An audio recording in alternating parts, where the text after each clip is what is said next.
A couple of weeks ago, a white woman saw a black child in a park and just couldn't resist calling them a racial slur. The incident went viral. The donations started flooding in. Matt Walsh even talked about how more people should be racist to black people and shouldn't face any consequences for it. What unites this woman, this map, and the pawn scum that give them money is whiteness. Not that they're all white, but that they believe in solidarity on the basis of their skin color to discriminate against everyone else. Whiteness means knowing white people have it better and using that power to shit on others. Don't think of whiteness as just a question of skin color. If it were, we wouldn't be able to change. I can't stop being white, but nobody's asking me to.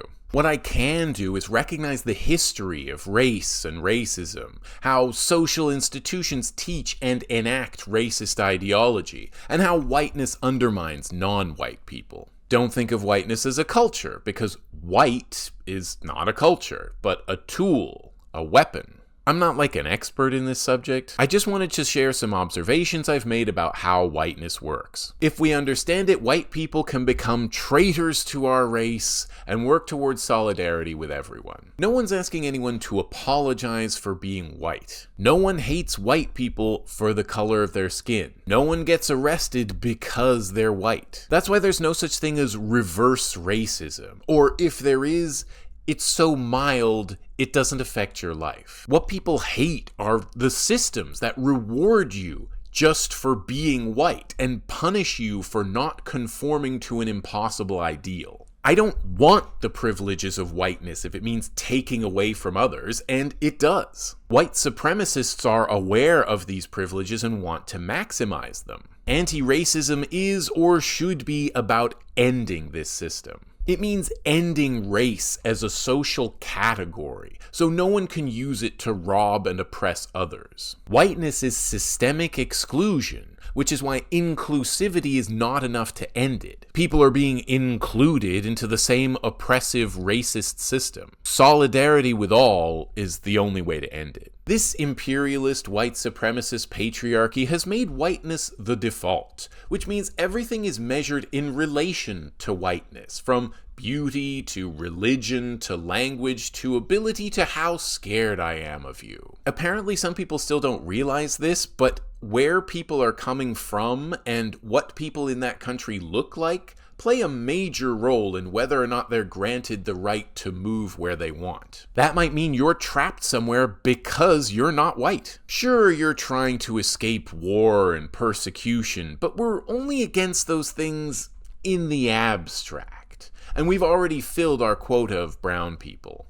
Sure, we say we believe in freedom, we just don't practice it. We always have reasons why you shouldn't be free. Like you're Muslim. Muslims are scary. But Islam and Christianity are not that different. On their own, they say nothing about what a person's like. But Christianity is associated with white people, whereas Islam... Isn't that whole area a little iffy? If you speak a European language, we can communicate. I might even have learned some words in school. If you speak some other language, if you come to this country, you need to speak English. Why do white people in North America insist everyone else learn English or French when they've never bothered to learn the languages of the native people whose land they're on? White nonconformists in history are regarded as intrepid pioneers and founding fathers. Now people demand everyone, especially people lower down in the hierarchy, conform to every law and custom. I like to believe I don't think in stereotypes, but I must be affected by them because I consume popular media too. So if I hear you speaking slang in grammar that differs from what gets taught as the one correct way to speak, with pronunciation really different from mine, I might think you don't sound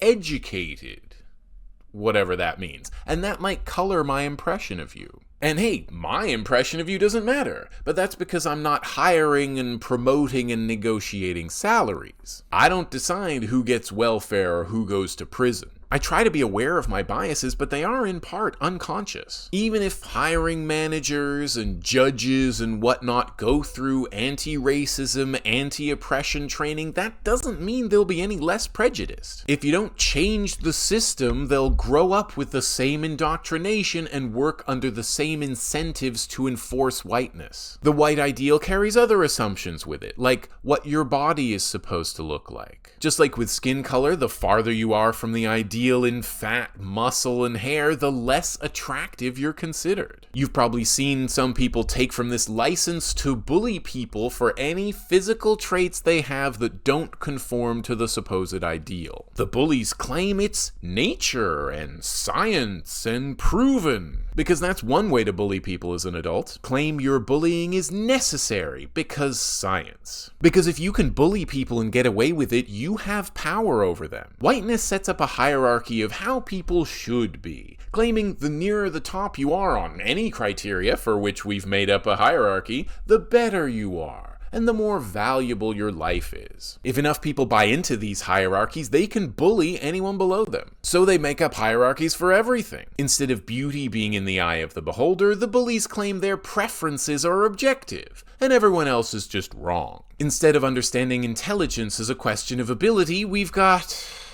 IQ, where there's one test of a few types of intelligence, and if you don't do well on the test, you're just dumb for life. Instead of considering gender and sexuality a spectrum, as science makes quite clear that it is, it becomes a hierarchy, with the cisgender heterosexual married couple at the top, and everyone else cast as criminal deviants and perverts. And whiteness is male-dominated, too. That's why people on the right are so scared of feminism. Feminism is about equality of gender. I think if more men took an interest in feminism, they would save themselves from chasing these ridiculous manosphere trends in an effort to fit its made-up standards. The result of these assumptions is some people's lives are worth more than others. When we hear someone like us was harmed, we're all sympathy for the victim and revenge against the attackers. When someone we identify with harms someone farther down the hierarchy, well,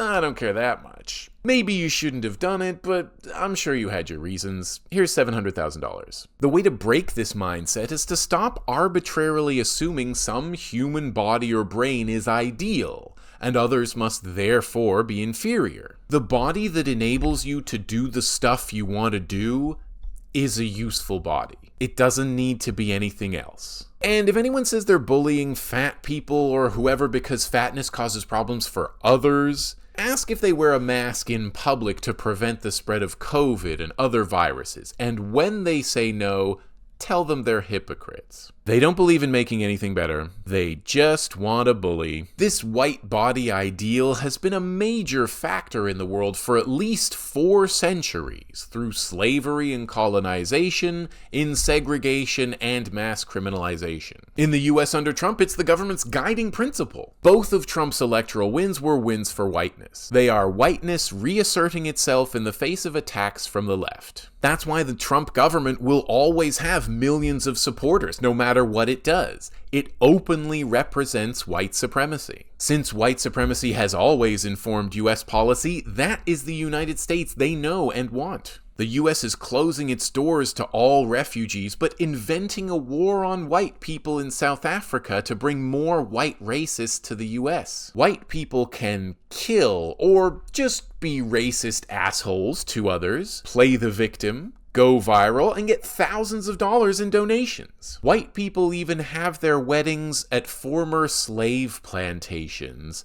because they like the aesthetic. You can also see whose lives really matter in the different standards by which different media report on the war on Gaza. 2 people were shot outside the Israeli embassy, so we'll need to destroy the pro-Palestine movement and arrest anyone wearing a keffiyeh. Plus, there are the talking heads who are calling for outright genocide. But when tens or maybe hundreds of thousands of people in Palestine are butchered and 2 million are being starved and mocked by the people starving them, we say, it's a tragedy, but what are you going to do?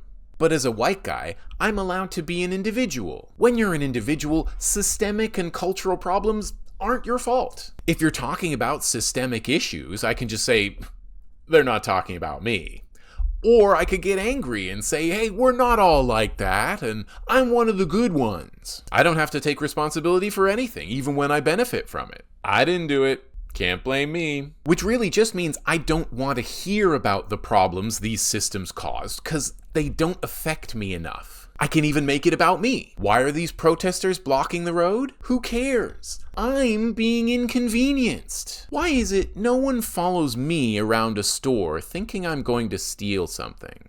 Why are there never any police hanging around my neighborhood looking for people to arrest? No one's ever even called the cops on me. Well, at least not just because they saw my face. Why is it I can do something foolish, ignorant, or violent and I'm still just an individual? But if a black person commits a crime, black people are a bunch of criminals. If an Arab kills someone, all Arabs and Muslims are terrorists. If an African refugee steals something, we need to close the borders to these people who just aren't compatible with our civilization. Hey, can you think of a place in the world where the average salary for white people is lower than the average salary? Or where white people are less likely to get the job because they're white? Can you think of a time white people were refused service for being white? Because I can't.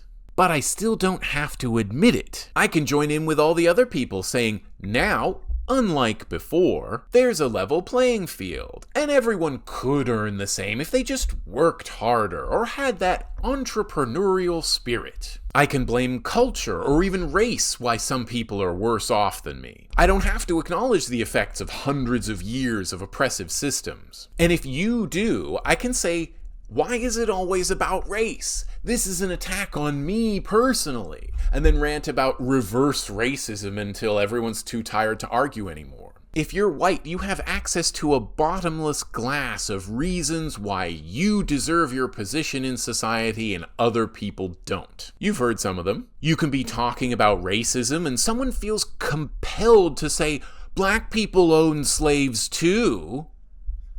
As if that proved there was no racism and racism doesn't matter. What color were the people they owned? But your reasons don't have to be racial. You can claim to be colorblind, which is to say you don't recognize the huge effects of racism. There are lots of things we can say if someone who isn't white is doing better than us. DEI higher, being marginalized gives you an edge in this industry. People only support you because of social pressure. It's much harder for white people, etc. But it all boils down to you don't view the contributions of POC as valuable because you don't think they're people. This exclusive individualism leads to some people never accepting blame for anything. Never feeling guilt, never admitting they're wrong. So you can never say something they're doing is racist because then they'll get self-righteous and say you call everyone and everything racist and try to control the conversation for the next half hour. But I don't have to extend the respect of treating people as individuals to anyone else. I can say other people are bad because they're from that bad group. We learn a little about the rest of the world in school and in the media, and we think we understand it. Those people are impoverished, ignorant, religious fanatics who hate women and gays. Unlike wait. I get why white people want to be colorblind. It's a zero-effort way to make yourself feel like you're not racist. You say you don't see race and hope it doesn't affect you. Is it really that easy to brush off a lifetime of indoctrination? Doesn't it require a little effort?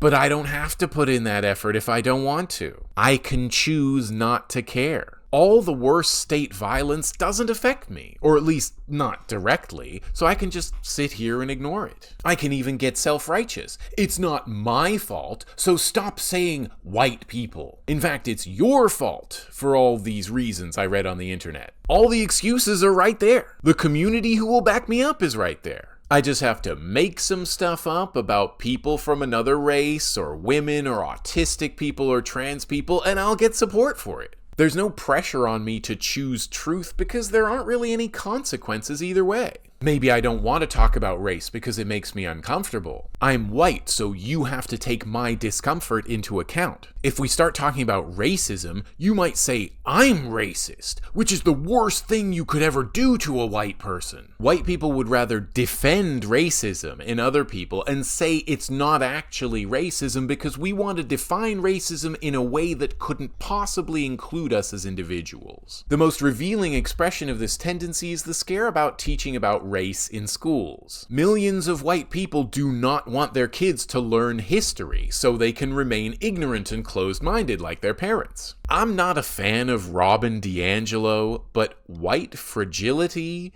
is an accurate term. When people started talking about critical race theory, they would really show their asses by citing DiAngelo's book White Fragility as an example, which it isn't. They fell over each other to say how wrong and bad the book was when they clearly had not read it. Karlin Borisenko made like a dozen videos about it, as if to say, I'm not fragile, don't say I'm fragile, you're fragile. I used to have reasons saved up. In case anyone called me racist, I could deploy the reasons to prove definitively I couldn't possibly be racist. The point of it was to keep a certain reputation, but also to tell myself I was fine, that other people might need to look inside, but not me. I hate that if you're white, racism is an option that you can use whenever you want to, and you can just laugh if someone calls you racist. Or you can just be oblivious. I might vote for the really racist party because of my economic concerns. I don't hate the people they're targeting, I just don't care about them and wash my hands of any responsibility. I'm not my brother's keeper. I only care about myself, 'cause what's the worst that could happen to me? You know that meme about leopards eating faces? In case you're not on the internet enough, the idea is someone votes for the face-eating leopard party, then gets shocked when the leopards eat their face. I thought they would only eat other people's faces, not my own. I think it should be adjusted for accuracy. In this analogy, the person voting for leopards is invariably white and knows they benefit from racism and wants to perpetuate it. That means millions of black and brown people locked up for years out of their lives and thousands shot and killed. What's the worst that happens to the white person who voted for that? They lose their job? That's not eating your face.